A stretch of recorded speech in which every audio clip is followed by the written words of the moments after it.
શું ખંભાત શહેરની સાથે સાથે આસપાસના 14 ગામ દરિયામાં ડૂબી જશે? ખંભાતના અખાતમાં આજકાલ જે ભયાનક બદલાવ જોવા મળી રહ્યો છે તેને જોતા કદાચ ભવિષ્યમાં આવા સંકટની શક્યતા વર્તાઈ રહી છે. ખંભાત શહેર સહિત 14 ગામોમાં દરિયાના પાણી 40 વર્ષ બાદ પરત ફર્યા છે. દરિયામાં ભરતીના પ્રવાહની ગતિ વધી જતા પાણી ધીરે ધીરે ખંભાત શહેર અને અખાતના 14 ગામ તરફ ધસી રહ્યા છે. ખંભાતના રાધારી વિસ્તારમાં અગાઉ દરિયો જોવા 6 થી 7 કિલોમીટર દૂર જવું પડતું હતું. હવે છેલ્લા કેટલાક દિવસોથી દરિયાના પાણી રાધારી વિસ્તારની એકદમ નજીક આવી ગયા છે. અહીં માટીની મોટી ભેખડોમાં દરિયાના પાણી ભરાતા ભેખડો પાણીમાં ધસી રહી છે.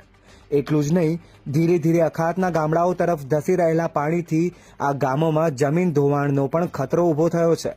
હાલ ખંભાત પાલિકાએ લોકોને દરિયાની આસપાસ ન જવા સૂચના આપી છે, તો બોર્ડ લગાવી તટરક્ષક દળના જવાનોને પણ તૈનાત કરાયા છે.